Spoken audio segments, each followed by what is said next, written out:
Hello friends, नमस्कार। Astro चंदा Pandey channel में आप सभी का बहुत बहुत स्वागत है। आज हम बात करेंगे शनि देव की। मीन राशि पर शनि की साढ़े साथी चल रही है। परेशानियां इनके जीवन में इस तरह से है कि कोई भी निकलने का रास्ता इनको दिखाई नहीं दे रहा है, पर शनि देव इस समय मीन राशि पर मेहरबान हो रहे हैं। आपके जीवन में एक नया अध्याय जुड़ने जा रहा है और आपके जीवन में एक नया चमत्कार होने जा रहा है। क्या होने वाला है, इन सभी तथ्यों पर आज हम संपूर्ण चर्चा करेंगे, इसलिए वीडियो को स्किप बिल्कुल ना कीजिएगा, वीडियो को फुल वॉच कीजिएगा। तो यदि आपकी कुंडली में लग्न के साथ 12 नंबर बना हुआ है तो यह राशिफल आपके लिए है। यही यदि कहीं भी कुंडली में चंद्रमा के साथ 12 नंबर बना हुआ है तो भी यह राशिफल आपके लिए है। राशिफल ना होने की स्थिति में आप इसे अपनी नाम राशि के अनुसार, यानी कि जो आपका प्रचलित नाम है, आपका जो पुकार नाम है, आप उसके अनुसार इसे देख सकते हैं और सुन सकते हैं। देखिए, शनि की साढ़े साथी मीन राशि के जातकों के ऊपर चल रही है। ऐसे में शुरुआती यह है, प्रथम चरण चल रहा है, तो अच्छी बात यह है कि शनि की साढ़े साथी चलते हुए शनिदेव आप पर इस समय मेहरबान हो रहे हैं। 4 महीने 16 से 17 दिन का यह समय है जो आपके जीवन में बहुत बड़ा परिवर्तन लाएगा। यूँ समझ लीजिए, आपके बहुत सारे कार्य इस समय बनेंगे। ज़्यादा चिंता करने की जरूरत नहीं है। शनि के साढ़े साथी जो है, एक तो आपके साथ जो हो रहा है, जो भी चीज़ें निगेटिव हो रही हैं, इसमें थोड़ा सा कंट्रोल करेंगे। देखिए, साढ़े साथी जब चलती है तो चीज़ें कुछ बिगड़ती हैं, परेशानियां आती हैं, हम इससे उतना ज़्यादा नहीं बच सकते हैं। लेकिन अच्छी बात यह है कि शनिदेव का इस समय आपकी कुंडली पर थोड़ा सा मेहरबान होना आपको इसमें परेशानियों से थोड़े समय के लिए ही सही पर बाहर निकालेगा। आप पर शनिदेव की विशेष कृपा बनेगी। आपके जीवन में एक नया बदलाव आएगा, नया चमत्कार होगा। सबसे पहले तो साढ़े साथी चल रही है, इसलिए इस समय आपके जो स्वामी हैं वो खुद शनिदेव हैं। शनिदेव क्या है? न्याय के देवता है, कर्म फलदाता है। अब आप पर मेहरबान हुए हैं तो शनि क्या है? लाभ के मालिक हैं, इसलिए इस समय आपको वह लाभ कराएंगे। शनि जब बेहतर स्थिति में होते हैं तो आपके पास धन की कमी कभी हो ही नहीं सकती। धनी शनि जब देते हैं तो छप्पर फाड़ कर देते हैं, आपका जीवन की काया पलट कर रख देते हैं, आपको रंग से राजा बना देते हैं, आपको अपार धन की प्राप्ति कराते हैं। शनिदेव साढ़े साथी जो चल रही है, ऐसे में शनिदेव वक्री हुए हैं। शनिदेव 29 जून से ही वक्री हो चुके हैं और वो आपके 12वें घर में बैठे हुए हैं। शनि का जो पावर है वो आपके 12th हाउस को जनरेट कर रहा है, 12वें घर को, यानी कि खर्च के घर को। जब शनि वक्री हो जाते हैं तो इनका जो प्रभाव है ना, एक राशि पीछे जाता है, यानी कि 12 राशियों में अब जो इनके पीछे होगा, यानी एकादश में होगा, उस पर इनका प्रभाव जो है तेजी से मिलेगा। देखिए, इस समय आपको बहुत शुभ प्रभाव मिलने वाले हैं। एकादश भाव जो है ना, बहुत अच्छा प्रभाव दे रहा है आपके जीवन में, बहुत कुछ शुभ होने वाला है। देखिए, एकादश भाव जो होता है लाभ का होता है, तो समझ लीजिए आपके जीवन में इस समय लाभ होने वाला है, क्योंकि जो एकादश भाव है वो एक्टिव होने वाला है। वह एक्टिव होगा तो आपके इनकम के नए सोर्स जो है जनरेट होंगे। अचानक से कहीं से आपको धन प्राप्ति हो सकती है।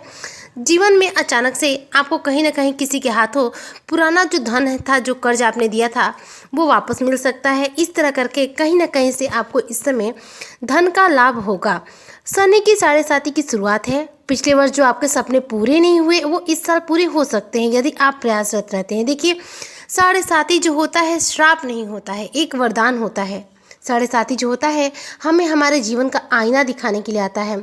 16 जुलाई से लेकर 16 सितंबर के बीच का जो समय है, यह समय आपके जीवन के लिए बहुत ही अच्छा है, बहुत ही शुभ है। 2 महीने वैसे तो ये समय है, लेकिन 4 महीने 16 दिन अभी बचे हुए हैं और इन पूरे समय को मिलाकर देखिए तो आपके लिए समय जो है काफ़ी हद तक बेहतर चल रहा है। 15 नवंबर तक शनि वक्री हैं। शनि जब तक वक्री हैं तब तक इनके कुछ शुभ प्रभाव हमें जरूर देखने को मिलेंगे। इस बीच जो है सबसे अच्छा जो समय होगा वक्री स्थिति का, वो शुभ परिणाम देगा। तो 16 जुलाई से 16 सितंबर यह समय मीन राशि के जातकों के लिए ज़्यादा बेहतर होगा। वैसे तो शनि का वक्री होना मीन राशि के अलावा मकर राशि के जातकों के लिए भी बहुत अच्छा है, लेकिन उनके लिए पूरा वक्री का जो समय है वो बहुत अच्छा है। लेकिन चूंकि मीन राशि जो है इनकी साढ़े साथी का प्रथम चरण चल रहा है, इसलिए पूरा जो समय है उतना बढ़िया तो नहीं कह सकते, लेकिन 16 जुलाई से लेकर 16 सितंबर 2 महीने का यह समय सबसे बढ़िया है, जिसमें आप अपने बड़े बड़े सपनों को पूरा कर सकते हैं, आप अपने सपनों को साकार रूप दे सकते हैं, क्योंकि जो आपका एकादश भाव है वह एक्टिव होने वाला है। आपकी मनोकामनाओं की पूर्ति का यह भाव होता है, आपकी इच्छा पूर्ति का भाव माना जाता है। तो इस भाव में आकर जब शनिदेव जो है अपना प्रभाव देंगे तो आपको बहुत शुभ प्रभाव प्राप्त होंगे। ऐसे में मीन राशि के जातकों को नौकरी मिलने की बहुत अच्छी संभावना दिखाई दे रही है। समझ लीजिए नौकरी लगने की संभावना जो है एकदम प्रबल है, 100% के कगार पे है। तो जो लोग प्रयास कर रहे होंगे नौकरी के लिए, उनको जरूर रूप से नौकरी मिलेगी 16 जुलाई से लेकर 16 सितंबर के बीच में, ये 2 महीने जो है ना, इन्हीं बीच में अगर कोई बहुत अच्छे से प्रयासरत है, अच्छे से तैयारी कर रहा है जॉब के लिए और इंटरव्यू वगैरह दे रहा है, तो उसको 100% सफलता मिलेगी। लेकिन उन्हीं को मिलेगी जो इस बीच में प्रयास करेंगे, पूर्ण रूप से प्रयास करेंगे, तभी मिलेगी। देखिए, पंचम भाव में जब आपके सूर्य आ जाएंगे तो सूर्य की जो दृष्टि है वो सप्तम दृष्टि सीधे आपके एकादश भाव पर पड़ेगी। सूर्य की दृष्टि एकादश भाव पर पड़ेगी तो शनि जो है एकादश भाव पे अपना प्रभाव पहले से ही एक्टिव किए रहेंगे। अब सूर्य का प्रभाव वहाँ पे पड़ेगा तो ऐसे में आपके जीवन में नौकरी लगने की संभावनाएं जो है प्रबल हो जाएंगी। देखिए, सूर्य ही वह देव है जो हमें जॉब दिलाते हैं। हम किसी भी ग्रह के द्वारा जॉब नहीं पा सकते। सूर्य जब हमारी कुंडली में सही होते हैं, जिस क्षण सही होते हैं, और उसी क्षण अगर हम किसी वजह से प्रयास कर दें नौकरी के लिए तो 100% नौकरी लगती है। नौकरी जिस समय हो, समझ लीजिए आपका सूर्य अच्छा था तभी आपकी नौकरी हुई है। नौकरी कराने में, नौकरी लगने में पूरा योगदान जो होता है सूर्य को होता है। तो शनिदेव एकादश भाव को पहले से एक्टिव किए हुए हैं। अब सूर्य देव की कृपा जो वहाँ पर 16 जुलाई से पड़ेगी तो ऐसे में आपको जो लाभ भाव है, आपकी लाभ की दृष्टि है, जो आपका लाभ का घर है वो जनरेट होगा, एक्टिव हो जाएगा और इसके बाद आपको पूर्ण रूप से सफलता मिलेगी। सूर्य जो है आपके छठे भाव में जब आएंगे तो त्रिकोण भाव यानी नौकरी का भाव यह माना जाता है। यहाँ से सूर्य की सीधे दृष्टि आपके 12वें घर पर पड़ेगी जहाँ शनि पहले से बैठे हुए हैं। फिर समसप्तक योग का निर्माण होगा। शनि के प्रभाव और सूर्य के प्रभाव को ज़्यादा बल देगा, मजबूती देगा और इसके बाद दोनों के कारण समसप्तक योग का निर्माण होगा। शुक्र भी यही स्थिति में उत्पन्न होंगे। शुक्र का प्रभाव भी बहुत तेज हो जाएगा जिसके बाद जो है आपकी मनोकामनाएं पूर्ण करने का योग बनेगा। यह समय नौकरी के लिए एकदम परफेक्ट है। 16 जुलाई से लेकर 16 सितंबर के बीच का यह समय, इस समय आप अपने करियर पर पूरा फोकस रखिएगा। 100% आपको आपके करियर में जिस भी फील्ड में आप प्रयासरत होंगे आपको सफलता मिलेगी। देखिए, करियर का जो भाव है ना, दसम भाव, एकादश भाव, करियर का सबसे बड़ा चांस देता है। कोई मनोकामना पूर्ण करता है। हर इंसान को यही होना चाहिए कि अच्छा नौकरी मिले, अच्छा बिजनेस चले। तो यह जो समय है एकदम परफेक्ट है। प्रयास जरूर करते रहेगा ताकि आपका जो जिस समय आपके लाभ के योग बन रहे हैं आप प्रयासरत हो ताकि आपको सफलता तेजी से प्राप्त हो।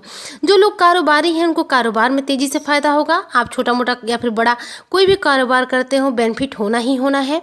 और नया कारोबार अगर शुरू करने की योजना बना रहे हैं तो यह 16 जुलाई से लेकर 16 सितंबर के बीच का ये 2 महीने का समय इतना बढ़िया है कि इस बीच यदि आप कोई बिजनेस शुरू करते हैं तो आपको उस बिजनेस से पूर्णतः फायदा होगा। आपका बिजनेस बढ़िया से चलेगा, आपको उससे बेनिफिट ही बेनिफिट होंगे। देखिए, शनि और सूर्य वैसे तो पिता पुत्र हैं, इनमें आपस में नहीं बनती, लेकिन इन दोनों की दृष्टि जब एक जगह पड़ती है तो दोनों के द्वारा ही बहुत शुभ फल प्राप्त होते हैं। यह मीन राशि के जातकों के जीवन में बहुत उतार चढ़ाव अभी चल रहा है। 7.5 का प्रथम चरण है तो उतार चढ़ाव को भी हम कंट्रोल तो नहीं कर सकते, लेकिन वक्री शनिदेव और सूर्यदेव की कृपा से आपको नौकरी लगने की पूरी संभावना यहाँ पर दिखाई दे रही है। इसलिए मैं आपसे बोलूँगी कि शनिदेव को, सूर्यदेव को प्रसन्न कीजिए। सूर्य को प्रसन्न करने के लिए रोजाना सुबह प्रातःकाल उठकर जल लीजिए, जल में थोड़े से लाल पुष्प डालिए, थोड़ा सा लाल रोली डालिए और सूर्य को अर्घ दीजिए। ऐसा करने से सूर्यदेव प्रसन्न होते हैं और बली होते हैं। सूर्य प्रसन्न होंगे तो नौकरी मिलने की जो संभावनाएं हैं एकदम तेज हो जाएंगी। सूर्य का बलि होने से ही हमें जॉब मिलता है, तो सूर्य को जरूर रूप से प्रसन्न कीजिए। इसके साथ ही शनिदेव को प्रसन्न कीजिए। शनिदेव को प्रसन्न करने के लिए हनुमान चालीसा का पाठ कीजिए। शनिवार के दिन पीपल के पेड़ की जड़ में जल दीजिए। सरसों के तेल का एक दीपक पीपल के पेड़ के नीचे जलाइए और सरसों का तेल अगर हो सकता है तो शनि मंदिर में दान कीजिए। आप जरूर रूप से दान कीजिएगा क्योंकि 7.5 चल रही है। इससे आपको शनिदेव के निगेटिव प्रभाव बहुत कम मिलेंगे। उम्मीद करती हूँ आज की चर्चा आपको बेहद पसंद आई होगी। वीडियो पसंद आई हो तो लाइक करें, शेयर करें, चैनल पर नया हो तो सब्सक्राइब जरूर करें। रोजाना शाम 3 बजे आपको एस्ट्रो चंदा पांडे चैनल पर मीन राशि से रिलेटेड नए वीडियो अपडेट्स देखने और सुनने को मिलेंगे। तब तक के लिए जय हिंद, जय भारत, जय श्री हरि।